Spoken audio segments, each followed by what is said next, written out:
केरळमधील शैक्षणिक उपक्रमाच्या धर्तीवर अंबेजोगाईत नो बॅक बेंचेसचा अफलातून प्रयोग.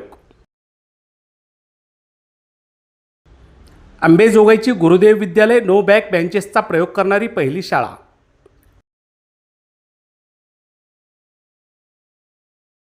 डॉक्टर नरेंद्र काळे यांच्या प्रेरणेने तालमार्तंड प्रकाश बोरगावकर यांनी प्रयोगासाठी घेतला पुढाकार. नमस्कार, आपण पाहत आहात झुंजार न्यूज, सर्वसामान्यांच्या हक्काचे व्यासपीठ. शाळेत शिकण्यासाठी गेलेल्या अनेक विद्यार्थ्यांना वर्गात बसत असताना मागील बेंचवर बसून अपमानित झाल्यासारखं वाटतं. त्यामुळे केरळ राज्याने एका तामिळी चित्रपटाचा आधार घेऊन सर्व विद्यार्थ्यांना समान न्याय देण्याच्या उद्देशाने नो बँक बेंचेसचा प्रयोग केला. आणि याच धर्तीवर श्री बणेश्वर शिक्षण संस्थेचे सचिव डॉक्टर नरेंद्र काळे यांच्या संकल्पनेतून व तालमार्तंड प्रकाश बोरगावकर यांच्या पुढाकारातून अंबेजोगाईच्या गुरुदेव विद्यालयात हा प्रयोग यशस्वी होताना दिसतो आहे. झुंजार न्यूजसाठी मी दत्ता आंबेकर, अंबाजोगाई. गुरुदेव विद्यालयामध्ये नो बॅक बेंचर्सचा अफलातून प्रयोग. बणेश्वर शिक्षण संस्थेचे सचिव डॉक्टर नरेंद्र काळे यांच्या संकल्पनेतून सुरू केला उपक्रम.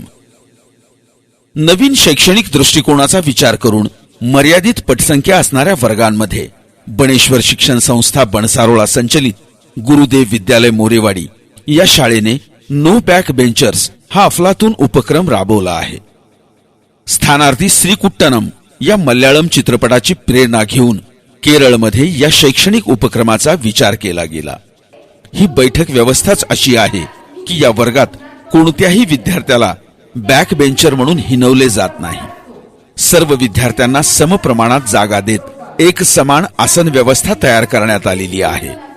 शिक्षकांना सर्व विद्यार्थ्यावर लक्ष केंद्रित करणे अधिक सोपे जाते आणि विद्यार्थ्यांचा वर्गातील सहभाग अधिक वाढला जातो.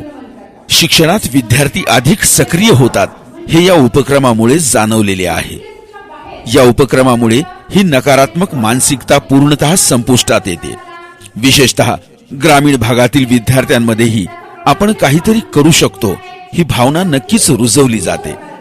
नो बॅक बेंचर्स ही संकल्पना म्हणजे केवळ बैठक व्यवस्था बदलण्याचा उपक्रम नसून तो शिक्षणातील समतेचा, सहभागाचा व विद्यार्थ्यांच्या आत्मभानाचा एक मजबूत टप्पा आहे. शिक्षणामध्ये संधीची समानता ही मूलभूत गरज असून प्रत्येक विद्यार्थी केंद्रस्थानी यावा यासाठी हा उपक्रम आहे, असे बणेश्वर शिक्षण संस्थेचे सचिव डॉक्टर नरेंद्र काळे यांनी सांगितले. गुरुदेव विद्यालय मोरेवाडी या ठिकाणी विद्यार्थ्यांच्या कलागुणांना संधी मिळावी यासाठी नेहमीच विविध उपक्रमांचे आयोजन केले जाते. गुरुदेव विद्यालयामध्ये शहरी तसेच ग्रामीण भागातील विद्यार्थी शिक्षण घेत असून बणेश्वर शिक्षण संस्थेचे सचिव डॉक्टर नरेंद्र काळे यांच्या मार्गदर्शनाखाली मुख्याध्यापिका सौ नंदा शिंदे तसेच सौ शीतलताई काळदाते व प्रकाश बोरगावकर यांनी हा उपक्रम सातत्याने राबवण्याचे नियोजन केलेले आहे. विद्यार्थी मित्रांनो, हा जो मराठीचा पाठ आहे, माझ्या देशावर माझे प्रेम आहे. आपण दररोज प्रतिज्ञा सकाळी म्हणतो, भारत माझा देश आहे, सारे भारतीय माझे बांधव आहेत. आणि त्या प्रतिज्ञेतील तिसरी ओळ, माझ्या देशावर माझं प्रेम आहे. है ना? मराठीत म्हणतो आपण, इंग्रजीत म्हणतो, हिंदीमध्ये म्हणतो, India is my country, all Indians are my brothers and sisters, I love my country. है ना? हिंदीमध्ये म्हणतो, भारत मेरा देश है, सभी भारतीय मेरे भाई बहन हैं, मुझे अपने देश से प्यार है.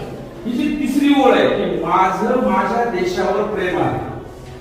प्रतिज्ञा म्हणजे काय माहितीये का, की काया, वाचा आणि मनाने केलेला संकल्प. प्रतिज्ञा म्हणजे नुसती प्रतिज्ञा नाही, तो एक केलेला संकल्प असतो, है ना? मनातून केलेला. एखादी गोष्ट तुम्ही जर मनातून करत असाल तर त्या गोष्टीमध्ये तुम्हाला यश मिळतं, सक्सेस मिळतो.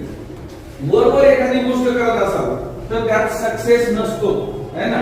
ही प्रतिज्ञा जी आहे तो एक संकल्प आहे, दृढ निश्चय. जर आपण नाही शब्द वापरला, माझा, इंडिया इज माय कंट्री, माझा म्हणण्यात जो हक्क आहे, जो अधिकार आहे, तो आमचा म्हणण्यात नाही. बरोबर आहे? म्हणून त्या प्रतिज्ञेमध्ये तो शब्द वापरला जातो की भारत माझा देश आहे आणि माझ्या देशावर माझं प्रेम आहे.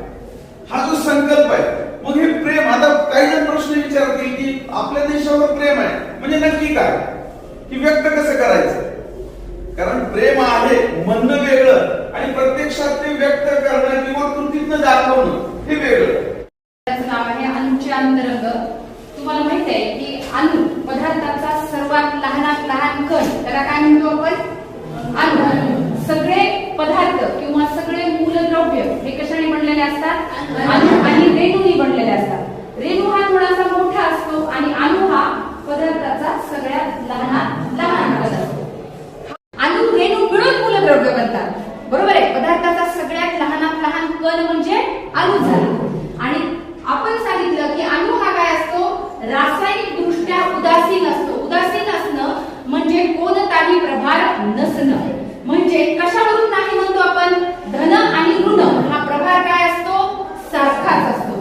कोणत्याही अणूमध्ये जितके इलेक्ट्रॉनची संख्या असते तितकीच त्याच्या प्रोटॉनची संख्या असते. उदाहरण सांगितलं मी हायड्रोजन. दुसरं उदाहरण